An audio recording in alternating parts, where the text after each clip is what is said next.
Irmãos aí no YouTube, bem-vindo à Igreja Sem Paredes, a Igreja Sem Fronteiras. Bem, o tema da nossa mensagem é: graça não é o alimento da religião. Eu vou repetir: a graça, o evangelho, a sã doutrina não é o alimento da religião. Quando eu digo religião, eu digo a religião evangélica. Vamos ler Hebreus capítulo 13, versículo de número 9. Não vos deixeis envolver por doutrinas várias e estranhas, porquanto o que vale é estar o coração confirmado com graça e não com alimentos, pois nunca tiveram proveitos que com isto se preocuparam. Versículo de número 10. Ouça: possuímos um altar do qual não tem direito de comer os que ministram no tabernáculo, na lei. Vamos fazer uma breve confissão. Senhor e Cristo, eu te louvo e te exalto pelos teus grandes feitos. Esta é mais uma mensagem de conflito, de entendimento, de crescimento e de revelação da tua palavra. Mais do que nunca, eu preciso que tu me uses com intrepidez, com ousadia, porque eu vou usar a tua palavra, que é a espada do Espírito, que entra na divisão da alma e do Espírito. Empurra essa espada um pouco mais, para dilacerar as almas, as vidas que ouvirão a tua voz por intermédio do teu evangelho. Eu creio, eu recebo, que vidas serão dilaceradas. Assim é, e eu tomo posse disso. E todo o povo aqui, pelo YouTube, diga amém. Amém. A graça de Deus, a sã doutrina, não é o alimento da religião evangélica. A religião evangélica não se alimenta da verdade de Deus. A religião evangélica se alimenta do medo, da culpa e do pânico, e que tem como base a lei de Moisés.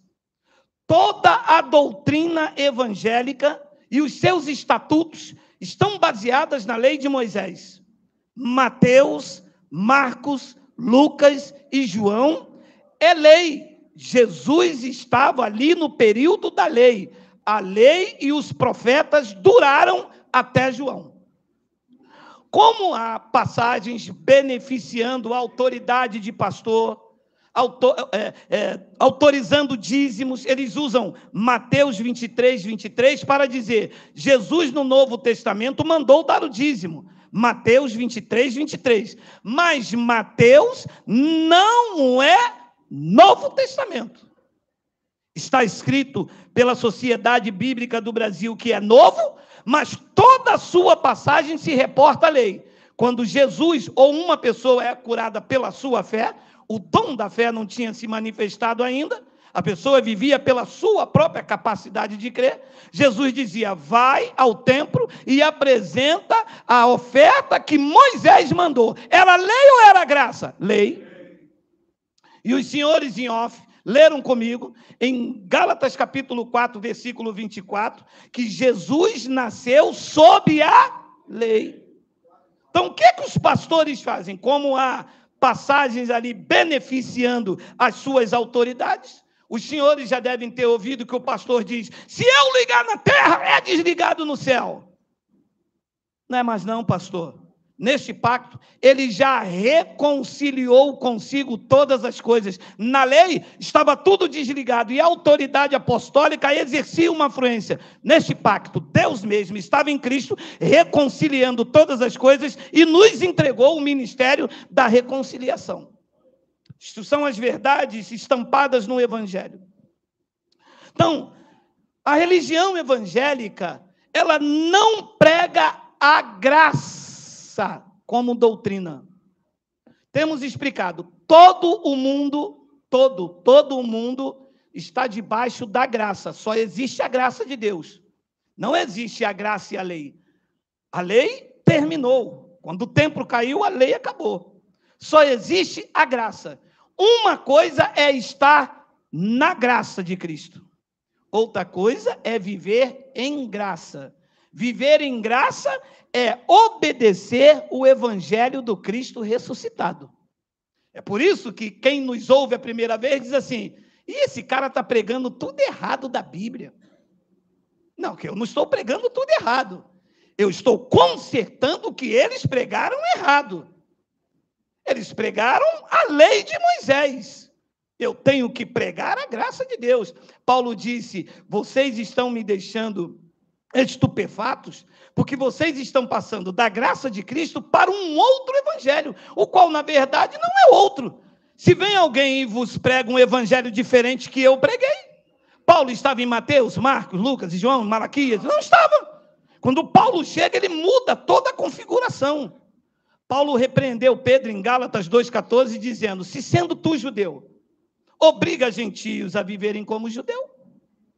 Então, há um confronto com as verdades reveladas e que deve ser vivida pela igreja.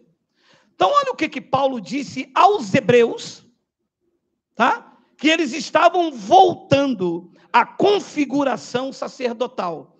O intuito da carta aos hebreus era mostrar a superioridade de Cristo contra a lei de Moisés.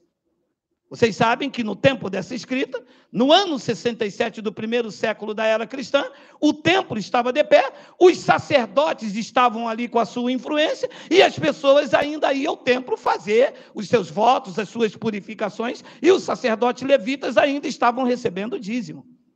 Olha o que ele diz: não vos deixeis envolver por doutrinas várias e estranhas, que é o que mais tem. O que mais tem? Uma senhora me disse: Geraldo, o que você prega tem até verdade, mas eu prefiro ficar com a doutrina da minha igreja, que cada igreja tem a sua doutrina. Eu disse: espera. Não, senhora. Não existe cada uma igreja tem a sua doutrina. Primeiro, que igreja é uma só. Segundo, e que a doutrina para ela é uma só também. É a sã doutrina que foi revelada a Paulo e pregada por nós. Fecha a creia aí. Não existe essa doutrina aqui, homens deste lado e homens desse. Tem isso aqui? Não. Se não tem aqui, é doutrina de homens. Não, porque lá a minha doutrina é rigorosa. O varão, olha como é que chama. O varão não pode raspar a barba. A mulher não pode cortar o cabelo, porque o cabelo foi dado no lugar do véu. Temos também mensagem sobre isso. Então vamos ler, vamos prosseguir. Não vos deixeis envolver por doutrinas várias e estranhas, porquanto o que é que vale é estar o coração confirmado com graça. E não com alimentos, jejum, deixa de comer ou faz isso. Não, ele diz: pois nunca tiveram proveitos que com isso se preocuparam. As pessoas estão preocupadas porque não comeram ontem à noite e quebraram a campanha e quebraram isso. Paulo diz: o que vale é o teu coração estar confirmado com a graça. Aí vem a palavra que nós vamos desenvolver a nossa homilia. Versículo de número 10. Leia. Possuímos, olha, um altar, que é Cristo, não é mais o altar lá do templo, que eles chamam de altar. Eu tinha isso. A gente, quando chegava aqui, sobe lá no altar. Mas altar humano é paganismo. Não há nada de santo aqui. O que há de santo aqui sou eu e você, por causa da presença do santo em nós. O resto é pau, cadeira, parede, que quando os santos forem embora com a presença do santo, isso aqui é um local vazio. Eles vão, então, santificando o que é profano e vão profanando aquilo que é santo, tornando impuro o que Deus já santificou. Mas eu tinha um medo muito grande quando eles diziam: Geraldo, você não pode tocar neste violão, porque este violão foi consagrado ao Senhor. Qual Senhor? O Senhor pastor ou o Senhor Deus? Eu sou consagrado ao Senhor. Vocês são consagrados ao Senhor. Vocês são moradas do Eterno. Então, o maior respeito não é com isso aqui, não é com o aparelho, é com quem toca o. Paulo diz essa frase aqui, que se você for entendendo, olha, possuímos um altar, que é Cristo, não é lá dentro do templo, onde os sacerdotes, ele diz, do qual não tem direito de comer. no altar, que é Cristo, os que ministram na lei de Moisés, no tabernáculo.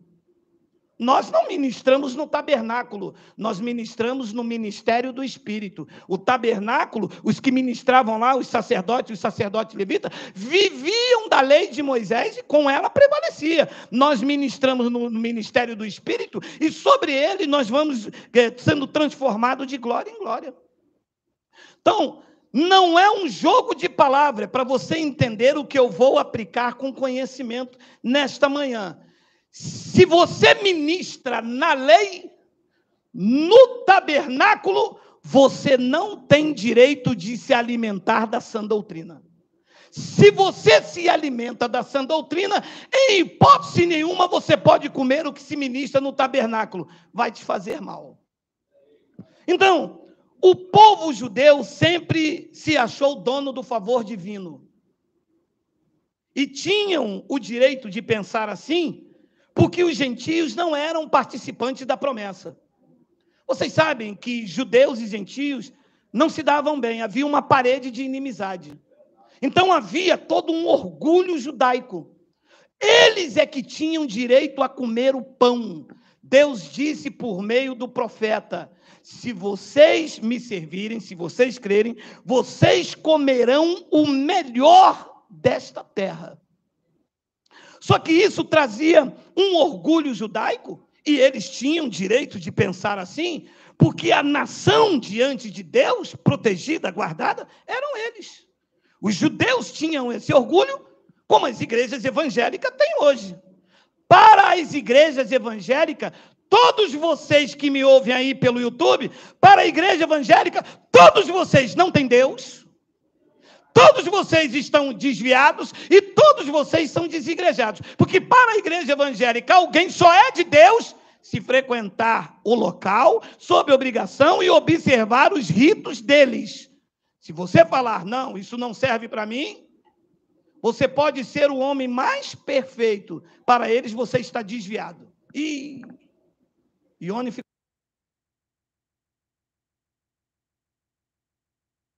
diferente.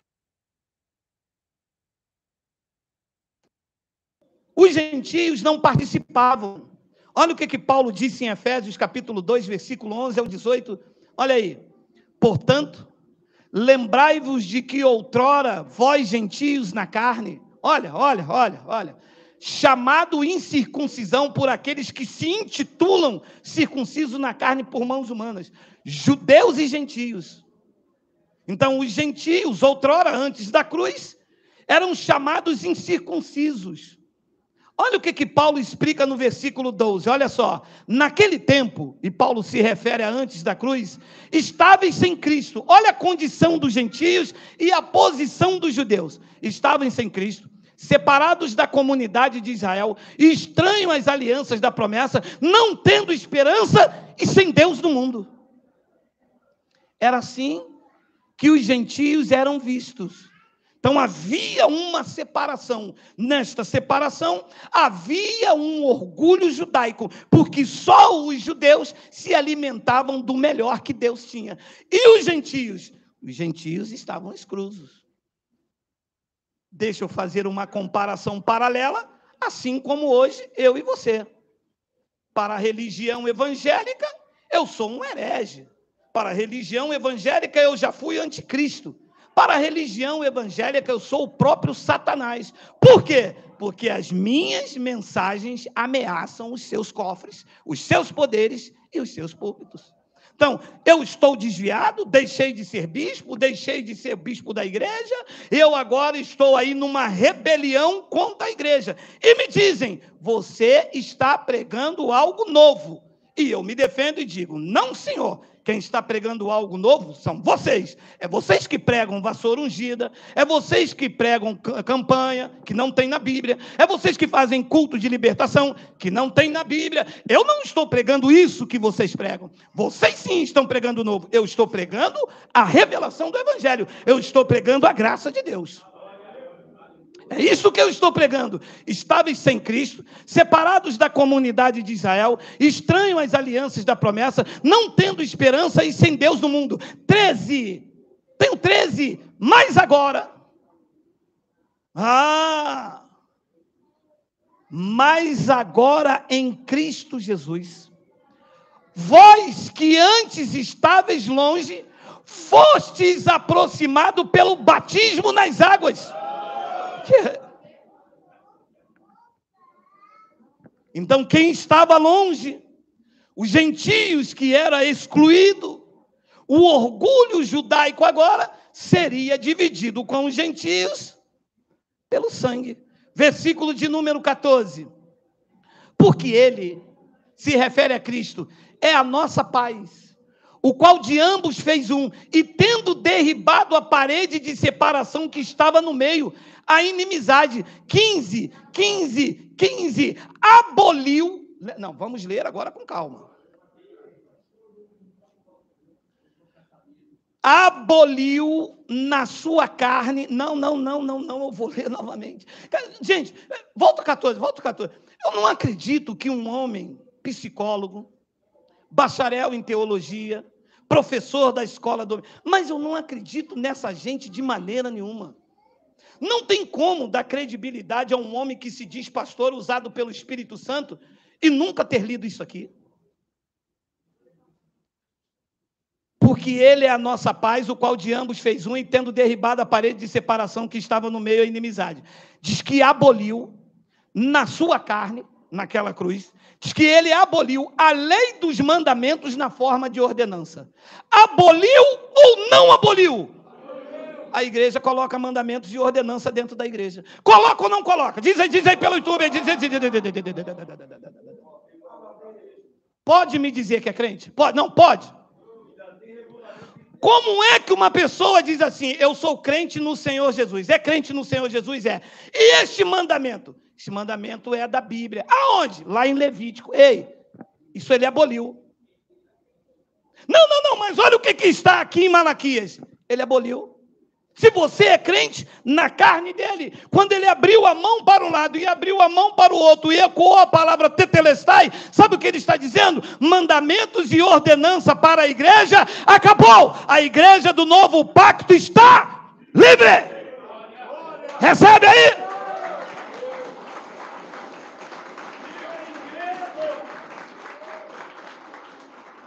Qual é o mandamento que tem sobre a sua vida se ali diz que ele aboliu? Sou eu que estou pregando algo novo ou eu estou pregando o que ele fez naquele madeiro? Eu estou pregando o que ele fez naquele madeiro. E mais do que isso, vivendo o que ele fez. O cara disse que é crente, está lá observando os mandamentos, está dizendo que ele morreu em vão, aboliu na sua carne a lei dos mandamentos na forma de ordenança, para que dos dois, judeus e gentios, em si mesmo, para que dos dois criassem em si mesmo um novo homem, fazendo a paz. Sabe o que estava acontecendo aqui? O orgulho judaico acabou.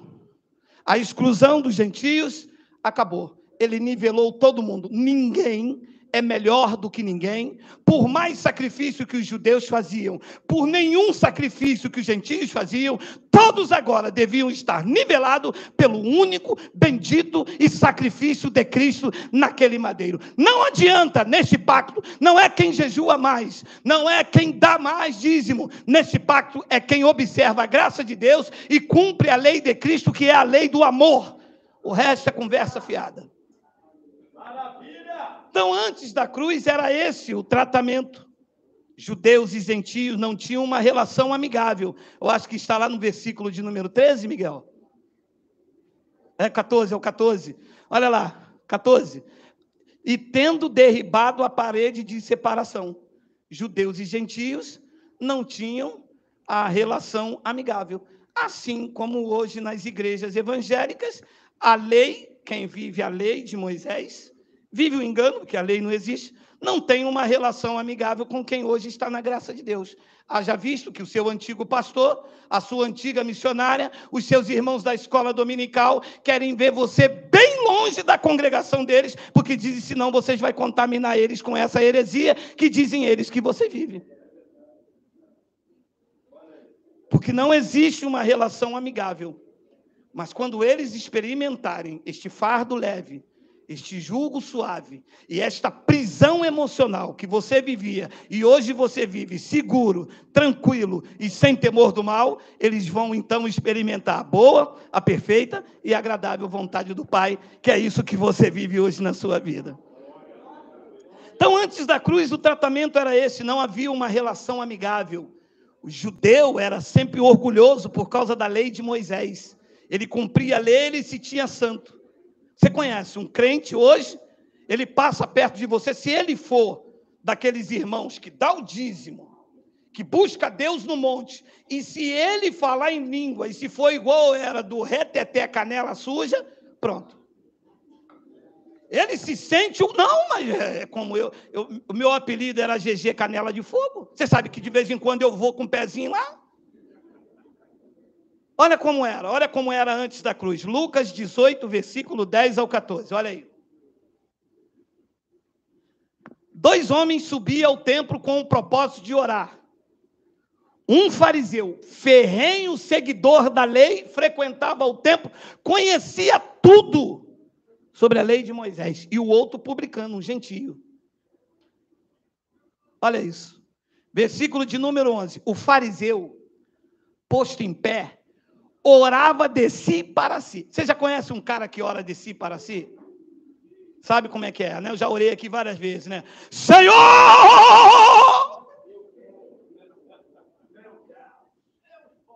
Quem está falando aí, cara? Porque quando Deus aperta, ele fala, papai, pelo amor de Deus, papai, eu te amo, Jesus. Mas quando está na frente do público, ele diz, Senhor! Terra! É uma oração de si para si, para chamar a atenção das pessoas. O fariseu posto em pé orava de si para si mesmo desta forma, ó Deus, eu sinto eco, graças te dou porque não sou como os demais homens, olha o orgulho, roubadores, injustos, adultos, mas eu já passei por tudo isso. Geraldo, você é um desviado, Geraldo. Você se insurgiu contra a igreja, você é um excomungado. Como é que pode um homem, um bispo igual você, Geraldo? Você era o homem dos montes, Geraldo, das vigílias, Satanás. Olha, porque não sou, mas é orgulhoso, né? Não sou como os demais homens, roubadores, injustos e adúlteros, nem ainda como este publicano. Eu vejo o dedo, cara, eu vejo o dedão apontando. Não sou como este publicano. 12. Tem 12. Jejuo 2 vezes por semana. Nem encosta, tá? Jejuo 2 vezes por semana e dou o dízimo de tudo quanto eu ganho. Nossa! Varão de guerra, é o cara, é o canela seca, é o coisa ruim, é o 7 frecha.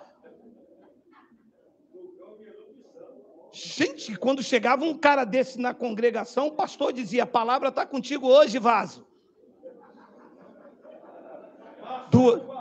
2 vezes por semana, o cara é um tanquinho, né, meu irmão? 2 vezes por semana. Olha o que diz o versículo de número 13. O publicano, o gentio, o desviado, era acusado como roubador, adúltero, tu viu ele falando? Ele acusava, às vezes o cara nem era, mas o cara não jejuava, não dava dízimo. O publicano, estando em pé, longe, não ousava nem ainda levantar os olhos ao céu, mas batia no peito dizendo, ó Deus, se propício a mim, concede a sua graça, eu sou pecador. Versículo de número 14, digo-vos que este, o publicano, desceu justificado para a sua casa, e não aquele, o dizimista fiel, o que orava de si para si, o que jejuava 2 vezes por semana. Diz que aquele e não aquele, porque todo que se exalta será humilhado, mas o que se humilha será exaltado. Vou dizer uma coisa com sinceridade aos senhores. A graça de Deus é um impacto tão grande na nossa vida, que ela nos deixa na condição de humildes diante de Deus. A lei de Moisés faz o homem ser orgulhoso, dono de suas razões. Quantas vezes eu coloquei Deus à prova dentro do meu quarto? Senhor, olha, está escrito na sua palavra, na palavra para os judeus em Malaquias. O Senhor mandou eu, um mero mortal, fazer prova de ti, que é o eterno Criador de todas as coisas. Eu quero a minha bênção.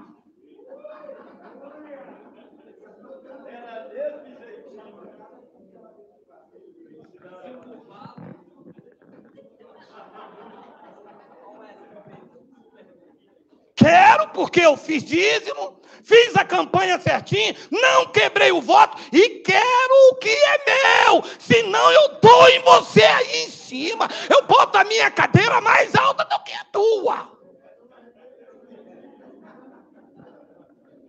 É esse o sentimento. Não, Deus vai fazer, Deus vai operar na vida da irmã.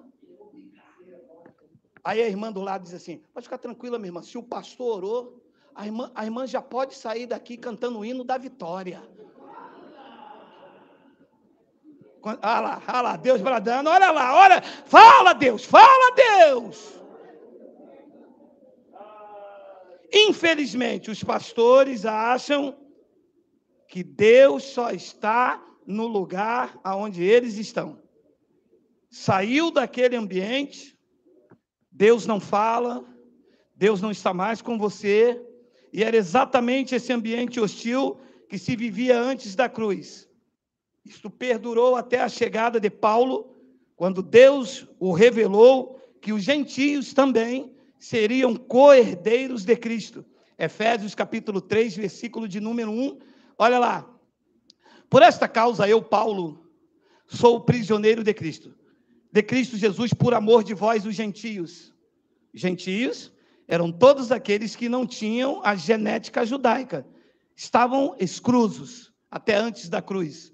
Depois ele diz no versículo 2: se é que tendes ouvido a respeito da dispensação da graça de Deus a mim, a graça de Deus, que tendes ouvido a respeito da dispensação da graça de Deus a mim confiada. A revelação foi confiada a Paulo para vós outros, para entregar os gentios. Os pastores reteram, não fazem com que essa graça chegue até você, para que você não conheça o seu direito em Cristo, e que você busque em Moisés, na lei de Moisés, pagando um preço que Cristo já pagou, e enriquecendo, enchendo os cofres deles. E ele diz no versículo 3, pois, segundo uma revelação, me foi dado a conhecer o mistério, conforme escrevi há pouco resumidamente. 4, pelo que quando ledes, aí está o segredo, quando lê, podeis compreender o meu discernimento do mistério de Cristo. A igreja não gosta de ler. A igreja tradicional não gosta de ler as epístolas de Paulo. O sistema religioso não prega as epístolas de Paulo. O sistema religioso prega jargão de Paulo. Permita-me ser repetitivo. A vitória é nossa. E se Deus é por nós, é isso que você vê de Paulo.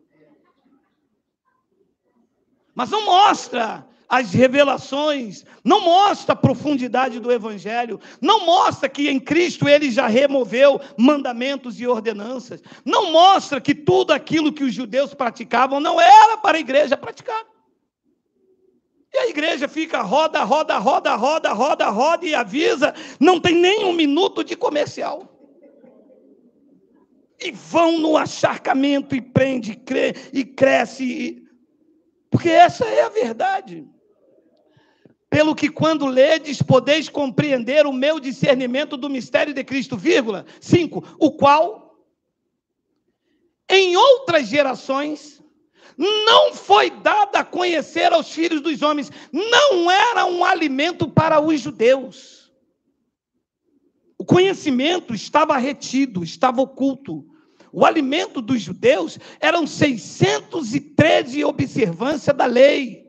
era o dízimo, era a Páscoa, que eles chamam de Santa Ceia, era o batismo de João em Jesus, isto que era para os gentios, o alimento dos gentios, ficou oculto. Paulo disse, o qual em outras gerações não foi dado a conhecer os filhos dos homens, como agora. Foi revelado aos seus santos apóstolos e o profeta no Espírito, versículo 6, a saber... Olha o conhecimento que estava oculto, que aquele fariseu não sabia, e se sentindo orgulhoso, melhor do que alguém. Este homem adúltero, o conhecimento estava oculto, ele não via, como está oculto do sistema religioso. O sistema religioso diz a você, o pecador, quem aqui está em pecado? Mas como que as pessoas podem estar em pecado, se João disse lá no Jordão, este é o Cordeiro de Deus que tira? Ora, se você está em pecado, Cristo falhou, porque ele é o Cordeiro de Deus que tira, e se tira, ele tirou. Como que eu posso ver você em pecado, se ele tirou? Tirou ou não tirou? Tirou. Não disse que o senhor prega heresia, mas ele ontem bebeu uma garrafa de marafo. Ele ontem cometeu uma obra da carne, se bebeu em excesso. Porque tudo em excesso é obra da carne. Sim ou não? Sim. Uma coisa é cometer uma obra da carne, outra coisa era o pecado que Cristo removeu da cruz, que fazia separação entre os homens. É disto que João estava falando. E é disto que os pastores colocam em cima da igreja, por desconhecerem a revelação da graça de Deus. A saber que os gentios são cordeiros, membro do mesmo corpo e coparticipantes da promessa em Cristo Jesus por meio do Evangelho. Então, aquilo que era direito só dos judeus com seu orgulho, por meio do Evangelho eu participo também. Só que na graça de Deus não há soberba, não há orgulho, porque damos a Ele toda a honra, toda a glória e todo o louvor. Então, isto está oculto da religião. A religião não consegue... Olha, deixa eu dizer uma coisa para os senhores. Eu fui bispo na igreja durante muitos anos. Quando a graça de Deus me converteu, porque eu não era convertido na religião, eu era convencido. Convertido é quem tira o véu. Pregou Paulo, todos os senhores conhecem, amém? Amém. Para que eu pudesse pregar isso aqui de novo, teve que reformular tudo, porque não é a mesma coisa. O sistema prega assim, abre a mão. Olha o anjo da vitória, eis que desce um canguru perneta dançando o funk do MC Kevin. Morreu, né? É diferente. O alimento da graça de Deus não é o mesmo alimento pregado na igreja evangélica. Na igreja evangélica não tem evangelho. Na igreja evangélica tem evangelho da circuncisão, tem lei de Moisés. Campanha tem no evangelho? Mas tem na igreja. Culto de libertação tem no evangelho? Mas tem na igreja? Tem. Consagração dos dizimistas tem no evangelho? Mas tem na igreja? Tem. Páscoa judaica, que eles chamam de Santa Ceia, tem no evangelho? Não, mas tem na igreja. Então, que evangelho é esse que se prega? Então, o alimento que nós pregamos aqui não é o mesmo da igreja evangélica, não é mesmo. Porque o alimento aqui tira o medo, tira o pânico, liberta das algemas, da obrigatoriedade, do medo do pastor, do medo do diabo, do medo de perder a salvação. Quem aqui tinha medo de perder a salvação, por favor, diga glória a Deus, baixinho. Glória a Deus. Quem aqui tinha medo de ir para o inferno, queimar no mármore do inferno, Ixalá, diga amém. Amém. Olha aí.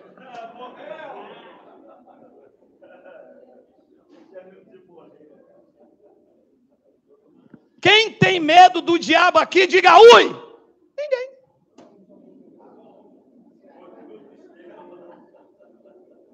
Porque a graça de Deus tira esse medo. Faz com que você seja autor da sua própria história. Reescreve a página da sua vida. Tira você desse medo, dessa prisão emocional, desse terror psicológico. O alimento é diferente em todas as circunstâncias. Permita-me fazer uma metáfora nessa manhã. Permita-me, aos santos, aos justos, me permita-me a ousadia. Coloca para mim aí, Miguel. Já está aí. Marcos 7, capítulo 7, versículo 24. Máscaras que vamos entrar no território da lei. Olha aí. Levantando-se, partiu dali para as terras de Tiro e Sidom. Tendo entrado numa casa, queria que ninguém o soubesse. No entanto, ele não pôde ocultar-se. Segura aí. Eu achei essa passagem aqui muito interessante. Como é que Jesus, depois de uma viagem missionária, diz ali o texto que, tendo entrado numa casa, parece que ele queria descansar. Depois de uma viagem, depois de várias manifestações no seu caminho, diz que ele queria, entrando numa casa, queria que ninguém soubesse. Parecia que queria descansar. No entanto, algo de sobrenatural quebra a rotina do mestre. Diz que ele não pôde se ocultar. Diz o versículo de número 25, porque uma mulher, cuja filhinha estava possessa de espírito imundo, tendo ouvido a respeito dele, veio e prostrou-lhe aos pés. Esta mulher quebra, então, o protocolo. Inquietou, não deixou de se ocultar. Lembra, já estudamos sobre isso. Tudo quando a Bíblia diz endemoniado, que a Bíblia diz demônio, é um daimon, o espírito está alterado. Leia a frase, cuja filhinha estava possessa de um espírito imundo. Era assim que os judeus viam alguém endemoniado. Há versões que diz que essa menina estava com convulsões, estava queimando de febre. E os judeus sempre, todas as passagens bíblicas que você vê endemoniada ou com demônio, era o demônio cego e mudo, está ligado à enfermidade. Então diz que uma mulher cuja filhinha estava possessa de espírito imundo, tendo ouvido a respeito dele, veio e postou-se-lhe aos pés. 26, esta mulher era judia. Começa aqui então. Então diz que esta mulher era uma mulher grega, não tinha direito aos benefícios dos judeus, não podia ser assistida por Jesus, porque ela era grega, de origem sírio-fenícia, e rogava-lhe que expelisse de sua filha o daimon, o espírito imundo, aquela febre, aquela convulsão. Versículo de número 7. Mas Jesus lhe disse: deixa primeiro que se fartem os filhos, porque não é bom tomar o pão dos filhos e lançá-los aos cachorrinhos. Gente, não podia ser assistida por Jesus, não tinha direito aos benefícios, ele não veio para os gregos, ele não veio para os gentios, ele veio para as ovelhas perdidas da casa de Israel. Então, o que é que está acontecendo ali? A mulher vai quebrar o protocolo, vai fazer com que ele haja em favor dela, que ela não poderia ser assistida por ele, e ele, porque é duro. O que está acontecendo aqui é duro de se ouvir, especialmente de uma pessoa como Jesus. Como é que uma mulher tem a filha em convulsões, em febre, morrendo, à porta da morte, ouve falar que Jesus cura, e só porque ela não era uma judia, ela ouve essa expressão, porque isso é duro. Olha o que ele diz: deixa sua filha morrendo, e que primeiro eu vou fartar os filhos, os judeus, porque são deles o direito de comer o pão, de ser assistido por ele.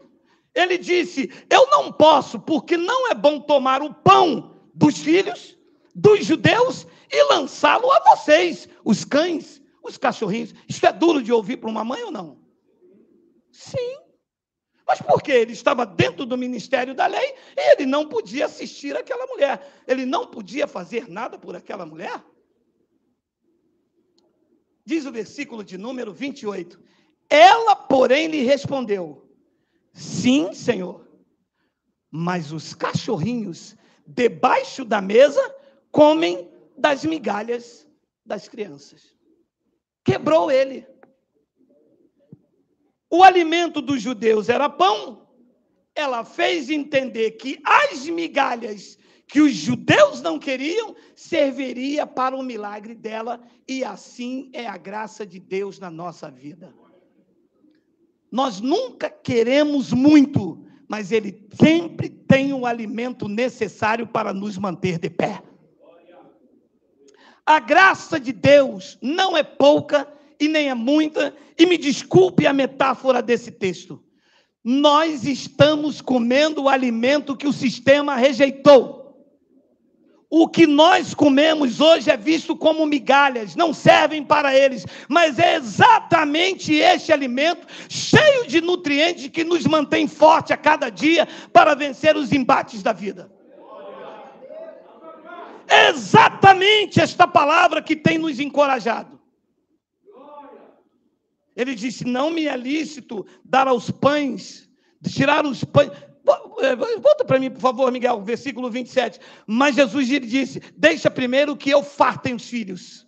Deixa primeiro que eu dê a ele a lei. Deixa primeiro que eu deixe a eles no orgulho, que eu honre a nação judaica. E depois, sabe lá, se quando a sua filha estiver viva, eu venho fazer alguma coisa por você. Quantas vezes os pastores fizeram isso conosco?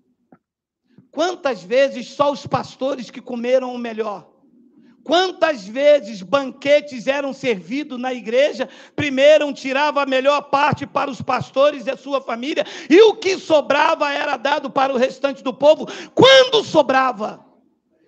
Quantas vezes que os cofres enchiam na igreja e o pobre necessitado batia atrás de uma lata de leite e os pastores mandavam fazer campanha, fazendo nos fartar das migalhas que eles rejeitavam. Mas as migalhas da graça será sempre o melhor alimento diante do que a religião tem para nos dar. Se é que podemos usar esta metáfora, porque a graça não é migalha. Ela é o alimento saudável, nutritivo, é o alimento poderoso, que abriu os olhos do nosso entendimento, colocou de pé diante da vida, livre dessa maldita religião que tosqueava, tirava o prazer de viver. Hoje somos felizes porque a sua graça nos basta. Diga glória a Deus.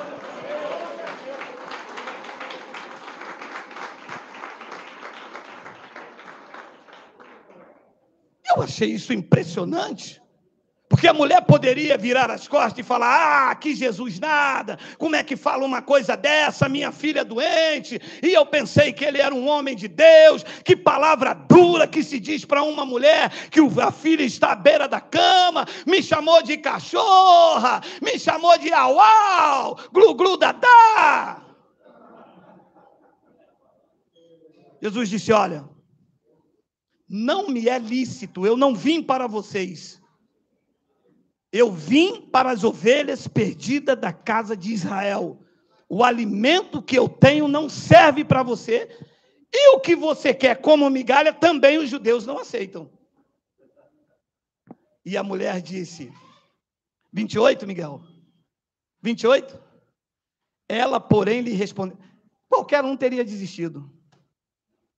Depois de uma palavra dura dessa, ela disse: não, eu sei, Senhor, sim, Senhor, mas os cachorrinhos debaixo da mesa comem das migalhas das crianças. Tem muita gente desistindo diante da primeira palavra. Tem muita gente que nem ouviu o evangelho todo, já julga o livro pela capa.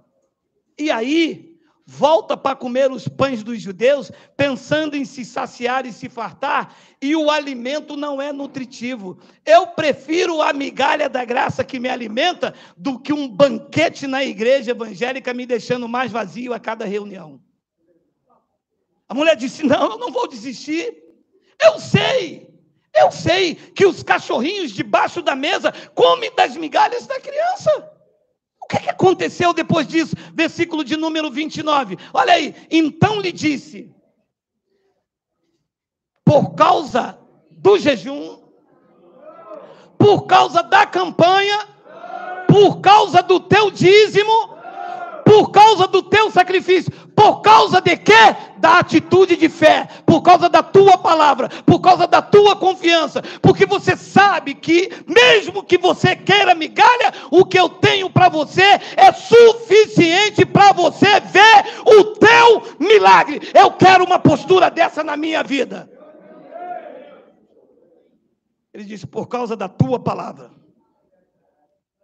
eu quebro o protocolo. Eu deixo de dar o pão aos filhos. Eu mudo, eu faço o processo inverso. Os filhos têm direito ao pão, você as migalhas. Eu deixo as migalhas para ele e quero que você se farte. Por causa da tua palavra, pode ir aquela enfermidade, aquele espírito imundo, aquele daimon, aquele espírito alterado, já saiu da tua filha. O pastor diz, não. Vem aqui, traz o envelope, faz uma campanha. Nós vamos fazer um culto de libertação 7 sexta-feira. A mais forte vai ser quando cair na sexta-feira 13, que é a sexta-feira do Xangô. Nós vamos fazer um desencapetamento total na tua vida.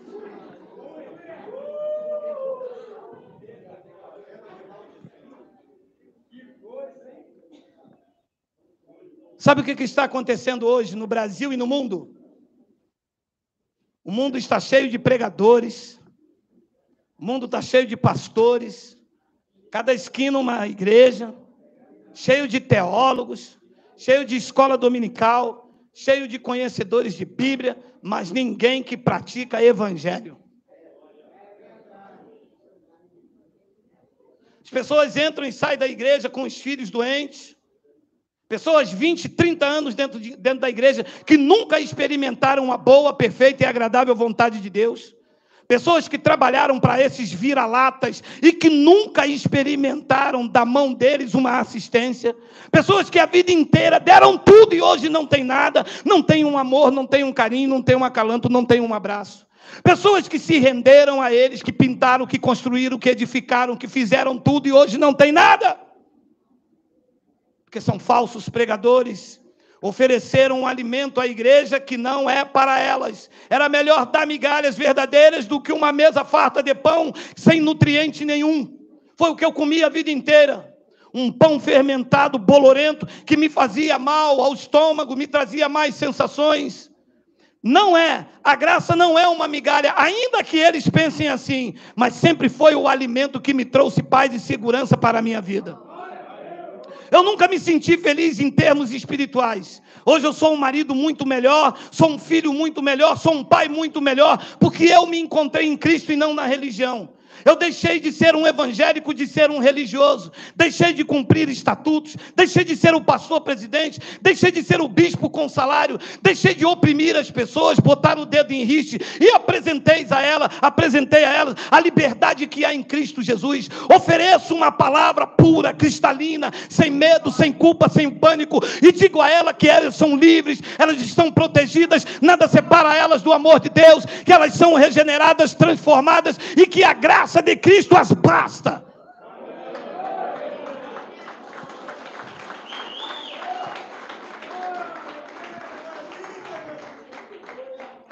E o mundo está aí. Eu faço, eu determino, eu libero. Grande consagração dos dizimistas, jejum e nada muda. As pessoas estão doentes, morrendo aí dentro dos hospitais. Não aparece um pastor consagrado para curar as doenças. Aonde estão os curandeiros? Aonde estão os homens cheios do poder de Deus nessa nação?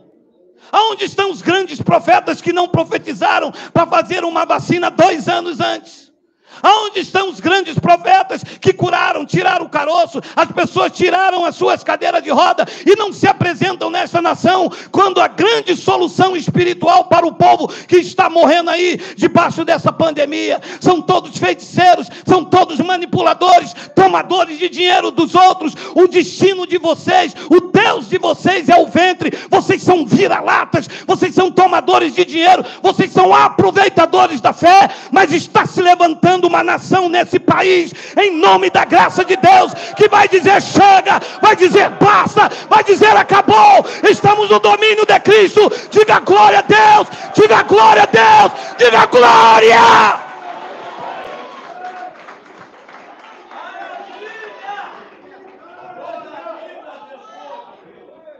Eu creio que quando nós colocarmos a nossa fé, a fé de Deus em nós, misturado com a palavra, o milagre vai acontecer na minha vida e na tua vida. Já está acontecendo. Chega de se render a um alimento sem nutrientes. Chega de encher barriga com bolota dos porcos. Chega de encher o cofre desses cães. Chega! Queremos respeito com a obra de Cristo na nossa vida. Não somos qualquer um, somos moradas do Deus eterno. Há um poder sobrenatural na tua vida. Pregou Paulo em Efésio, prego eu a partir do Sarapuí. Aquele que é poderoso para fazer infinitamente mais, além daquilo que pedimos ou pensamos, segundo o seu poder que opera em nós. Opera ou não opera? Opera! Hebreus capítulo 4, versículo de número 1 e 2. Leia aí.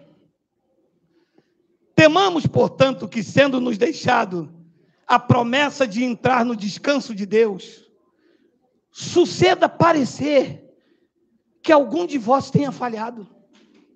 Qual era a promessa, disse Paulo? Entrar no descanso. Entrar no repouso. Esse descanso que você encontrou hoje, nas águas tranquilas e de descanso da graça de Deus. Porque antes de chegar na graça, a vida era uma turbulência. Jejum, sacrifício, busca, templo, culto de consagração, culto das mulheres, culto do varão, encontro do vaso. Quem é que já foi em encontro do vaso? Tem alguém que já foi? Não, graças a Deus. Já, né, Ione? Meu irmão, olha lá, Deus falando lá atrás. Olha, meu irmão, encontro de vaso. O encontro de vaso você tinha que cada... Meu irmão, era...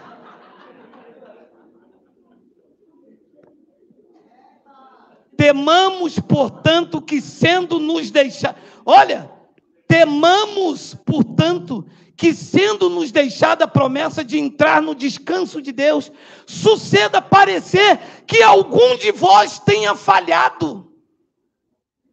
A mulher disse, eu? Se é migalha que sobra para mim, eu quero o descanso de Deus para minha vida. Eu só saio daqui depois de sair com aquilo que eu ouvi falar de você. E eu dizia, mas me disseram que passar para crente eu ia ter uma vida tranquila, não posso sair com a minha esposa.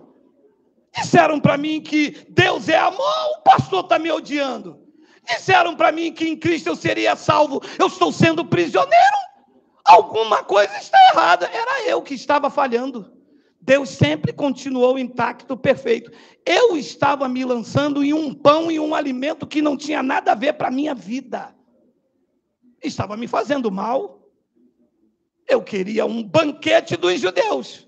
Embora o que tivesse fosse migalha, embora não seja, mas era exatamente essas migalhas que iria me fazer uma pessoa alimentada, até porque eu aprendi a não viver com avareza e contentar com aquilo que eu tenho. Eu não preciso de muito, eu preciso da graça de Deus, porque ela é suficiente. E ele diz no versículo 2, aonde as pessoas estavam falhando, porque também a nós foram anunciadas boas novas, como se deu com eles, mas a palavra que ouviram não lhes aproveitou. Por quê? Visto não ter sido acompanhada pela fé naqueles que ouviram. Aqui está a falha. As pessoas ouvem a palavra e ao invés de misturar com fé, mistura com campanha. Mas Deus não mandou fazer campanha. Não, minha irmã, vou fazer uma campanha pela fé. Deus revelou o pastor lá. Revelou o pastor lá, mas a revelação já está toda aqui. Não, eu vou misturar a fé que não é minha, é dom, na palavra. Foi o que a mulher fez. A mulher, não, senhor, não foi isso que eu ouvi falar de você. Você nunca deixou ninguém voltar de mão vazia. É migalha que você tem para mim? Essa migalha me basta, mas voltar de mão vazia não volta. Eu falei para minha filha que o homem chamado Jesus poderia resolver o seu problema, e tu vai resolver, ainda que seja migalha. Eu quero, eu recebo e eu tomo posse, mas eu quero voltar com o meu milagre.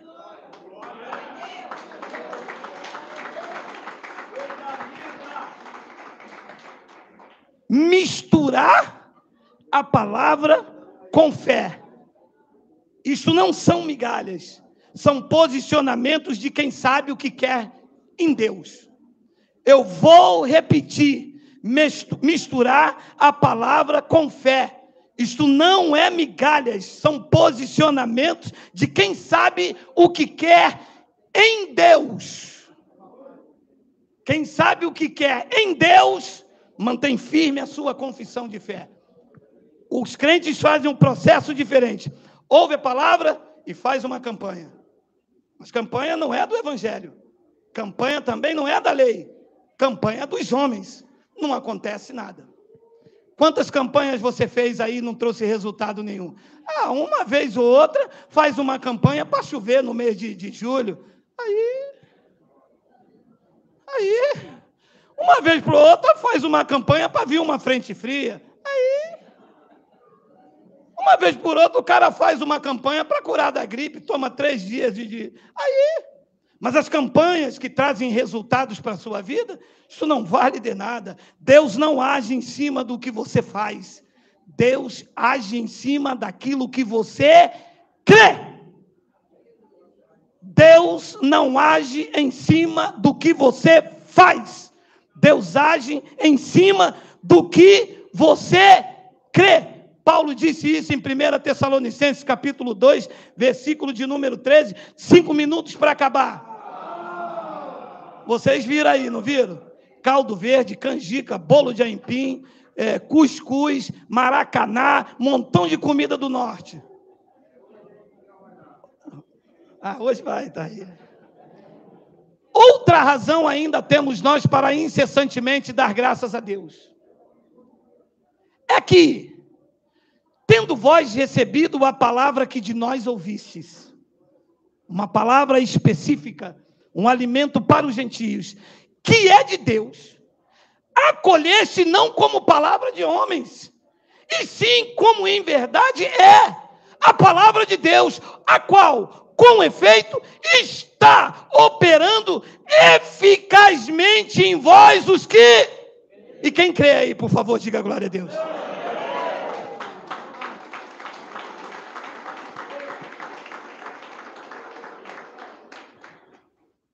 Não é para botar o pão dos judeus. O pão dos judeus eram 613 pães. Jejum, Páscoa, batismos, dízimos, vigílias. Isso não é. Ainda que seja pão, não é um alimento para você. A graça, metaforicamente, é uma migalha só. Paulo bradou quando desceu o terceiro céu. Sabe qual foi a resposta divina? Em migalhas, metaforicamente, Paulo, não é mais 613. Ouve, a minha graça te basta. Parece migalha diante de tantas coisas que tem que fazer? Sim, mas é o alimento nutritivo que te conduz em perfeita vitória. Vou ler de novo. Outra razão ainda temos nós para incessantemente dar graças a Deus, é que, tendo vós recebido a palavra que de nós ouviste, viu o que ele disse aos Hebreus? Ouviu a palavra, misturou com fé. Quem ouve e não mistura com fé, Paulo disse, eu acho que vocês falharam para entrar no descanso de Deus. Eu vivo no descanso do Pai. Um abençoado falou, você não precisa fazer nada? Eu disse, a parte mais importante eu faço, você não faz. Ele, como assim? Se você não jejua, se você não dá dízimo, se você não faz sacrifício, nem busca ele no monte, o que é mais importante do que isso? Creio na palavra dele que você não crê. Eu faço algo que os evangélicos não fazem. Eu creio no que está escrito. Creio no que está escrito no evangelho da graça. Não é que eu creio que está escrito no evangelho da lei. Porque na lei está escrito para dar o dízimo, Mateus capítulo 3. Na lei está escrito tudo o que era o pão para os judeus. Eu creio no que está escrito, ainda que não seja como migalha para a minha vida, mas é o suficiente para mim viver reinando em vida e em perfeita vitória. Não sou mais escravizado pelo pastor. Não dou o meu dinheiro mais para ele. Porque eu já disse aqui, o dinheiro na religião é para o pastor, que Deus não tem conta bancária. Como é que Deus mandou eu dar dízimo se Deus não tem conta bancária? Tem? Olha, para mim dar dinheiro a Deus, Deus tinha que ter um banco, e eu, ou então botar na conta de Deus, mas Deus não tem conta, quem tem conta é o pastor. Se eu sou obrigado a dar, eu estou dando para ele. É que, tendo de vós recebido a palavra que de nós ouviste, que é de Deus, acolheste não como palavra de homens, e sim como em verdade é a palavra de Deus, a qual, com efeito, está operando eficazmente em vós, os que credes. Então, crer no evangelho e misturar com fé é mostrar que o alimento dos judeus é um e o alimento da graça é outro. A religião não se alimenta do evangelho da graça de Deus, senão eles terão que fechar a porta. Se a religião pregar o evangelho, eles começam a ter que fechar as portas, porque eles vão dizer que o dízimo não é obrigatório. Quem vai sustentar o salário deles? Vão ter que trabalhar. Posso dizer uma coisa? Eu vim de lá, pequenininho, mas eu vim de... ainda vim dançando um xenhenhen. Posso dizer uma coisa? Pastor não gosta de trabalhar. O quê? Não gosta de trabalhar e nem de pregar, hein? Eles botam alguém para pregar aqui, eles ficam sentados aqui assim, ó.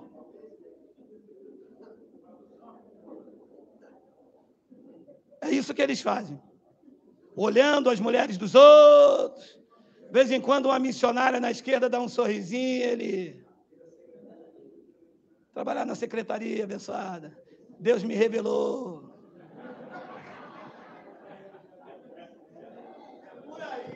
Não são todos, tá? Não são todos. Abençoado. Deus não age em cima do que você faz. Se Deus agisse em cima do que você faz, nenhum parente teu tinha morrido. Se Deus agisse em cima das campanhas, você não estaria pobre. Se Deus agisse acima dos teus sacrifícios, teus filhos não estariam nas drogas.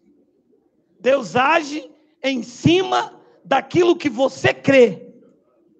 Ele disse a Jeremias: Jeremias, tu viste bem, porque eu velo sob a minha palavra para cumprir.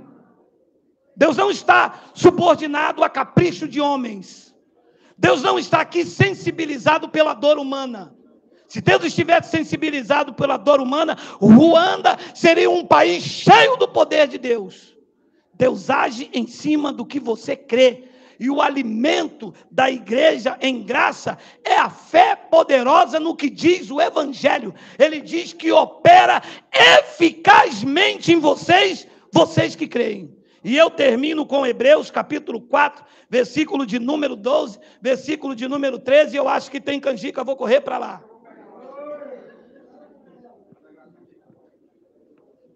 Porque a palavra de Deus é viva e sem eficácia.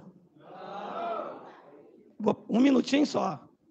Agora, porque lá ela não tinha eficácia. Porque se tem que botar alguma coisa. Ora, se a palavra é eficaz, significa que ela por si só já resolve. Mas tem que botar o sal, tem que botar a fita, o copo d'água depois da oração, tem que dar um copo de suco, um pedaço de pão. Então a palavra não tem a sua eficácia. Ela precisa de complementos. É assim? Aqui não. Em graça não. Diz que a palavra de Deus é viva, ela é eficaz e ela é mais cortante do que qualquer espada de 2 gumes. E ela, a palavra, penetra até o ponto de dividir alma e espírito, juntas e medulas, e é apta para discernir os pensamentos e o propósito do coração. Foi o que ela fez em mim. Ah, meu irmão, quando esta palavra entrou na minha vida, o pânico foi grande, dias sem dormir. E agora, o meu salário, o que vai acontecer? Eu não sei fazer nada, com uma 4ª série, sou bispo da igreja. O que eu vou fazer agora? Não vou sair não, e vou ficar. E quando me oferecia um pedaço de pão, o Espírito colocava em consciência: Geraldo, eu já te revelei pela palavra, o meu corpo não é este pão, o meu corpo é a igreja, tu é o meu corpo e eu o cabeça, sai disso, e a carne não, e o salário. Meu amado, vou encerrar algo dizendo a vocês: para viver no território da graça de Deus, tem que ter estrutura, porque Deus mexe com câmbios profundos em nós. O orgulho religioso não deixa o homem se render à graça de Deus. Tem que ter mesmo a espada dilacerando a alma, quebrar ele todo, como o Ione me disse. Geraldo, esta palavra me quebrou todo. E o homem ser feito de novo, o vaso quebrado, orgulhos quebrados, soberbas quebrados, os títulos jogados fora. Você acha que foi fácil para mim, bispo da igreja, dizer: chega, tira tudo isso de cima de mim, como tirou Davi? Davi queria lutar com as armas de Saul, e ele chega: eu não posso andar com isso, e tira os títulos, e tira o orgulho, e tira tudo isso, para que fique eu e Cristo. E o meu antigo pastor disse: aonde você, um semi-analfabeto, vai ganhar o dinheiro que você ganha aqui, Geraldo? Prefiro a migalha da graça a que comer o pão da religião.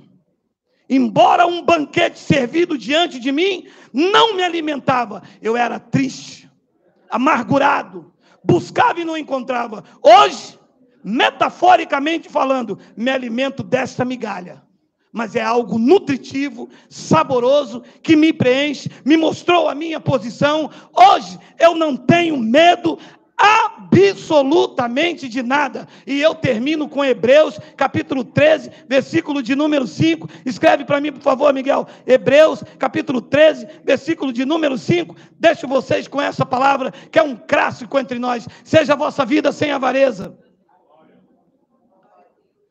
Contentai-vos com as coisas que tendes, porque ele tem dito: se cortar o cabelo, inferno; se botar um brinco, rua.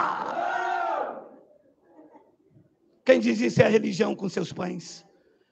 Seja a vossa vida sem avareza, contentai-vos com as coisas que tendes, porque ele tem dito: de maneira alguma te deixarei, nunca, jamais te abandonarei.